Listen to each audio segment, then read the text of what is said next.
ডিনারে বা ব্রেকফাস্টে রুটি পরোটা খেতে ভালো না লাগলে দারুণ স্বাদের স্বাস্থ্যকর কিছু রেসিপি বানাতে মন চাইলে এই রেসিপি বাড়িতে বানিয়ে দেখতে পারেন। খুব কম সময়ের মধ্যে প্রথমে একটা ফ্রাইং প্যানকে গ্যাসের ওভেনের ওপরে বসিয়ে দিয়েছিলাম। 1 চামচ সাদা তেল দিয়ে খুব ভালো করে তেলটা গরম করে নিয়েছি। এখন সামান্য পরিমাণ দিয়ে দিলাম গোটা জিরে, আর আমি দিয়ে দিচ্ছি একটা কুচনো পেঁয়াজ আর একটা কুচনো টমেটো, আর দিয়ে দিচ্ছি 1/4 হলুদ গুঁড়ো, লঙ্কার গুঁড়ো দিয়ে দিলাম 1/4 তবে আপনারা চাইলে কুচনো কাঁচা লঙ্কাও ব্যবহার করতে পারেন।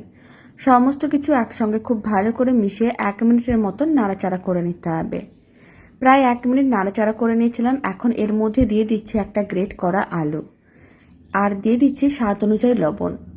1/4 মতন লবণ দিয়েছি।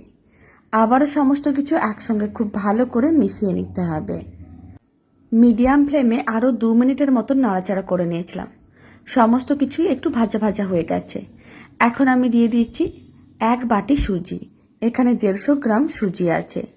এবার সুজিগুলো খুব ভালো করে একসঙ্গে মিশিয়ে নিতে হবে। বাড়িতে রেসিপিটা বানিয়ে দেখতে পারেন।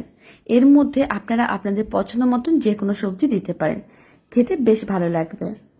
1 মিনিটের মতন নাড়াচাড়া করে ভেজে নিয়েছিলাম। এখন দিয়ে দিলাম বেশ কিছু পরিমাণ কুচনো ধনেপাতা, আর 1 বাটি সুজি নিয়েছিলাম, তাই আমি এখানে 1.5 কাপের মতন জল দিয়ে দিলাম, মানে 1.5 গুণ জল দিতে হবে। আর প্রথমে লো ফ্লেমে খুব ভালো করে মিশিয়ে নিতে হবে যাতে সুজিগুলো দলা না পাকিয়ে যায়।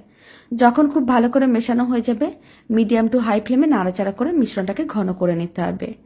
প্রায় 5 মিনিটের মতন সময়ের প্রয়োজন পড়েছিল। মিশ্রণটাকে ঘন করে নিয়েছি, আর এরকম একটা ডোয়ে পরিণত হয়ে গেছে। এবার মিশ্রণটাকে যে কোনো একটা পাত্রের মধ্যে রেখে ঠান্ডা করে নিতে হবে। প্রায় 10 মিনিট এইভাবে রেখে ঠান্ডা করে নিয়েছিলাম। হাত দেওয়া যাচ্ছে এরকম অবস্থায় অল্প পরিমাণ হাতে তেল ব্রাশ করে নিয়েছিলাম, আর কিছুটা করে মিশ্রণ নিয়ে গোল বলের মতন করে বানিয়ে প্রেস করে চ্যাপটা করে নিতে হবে। আর সাইডগুলোকে এইভাবে একটু ভালো করে আটকে নিচ্ছি যাতে কোনো রকম ফাটল না থাকে। বাকি সমস্তগুলো রেডি করে নিতে হবে। সমস্তগুলো রেডি করে নেওয়ার পর ফ্রাইং প্যানে আবারও অল্প একটু তেল নিয়েছিলাম, আর যে সমস্তগুলো রেডি করেছি কাটলেটের মতন সেই সমস্তগুলো দিয়ে দিতে হবে। আর মিডিয়াম টু হাই ফ্লেমে উল্টে পাল্টে হালকা লাল করে ভেজে নিতে হবে। খুব বেশি টাইমের প্রয়োজন পড়বে না, কারণ আগে থেকেই সবকিছু রান্না করা আছে।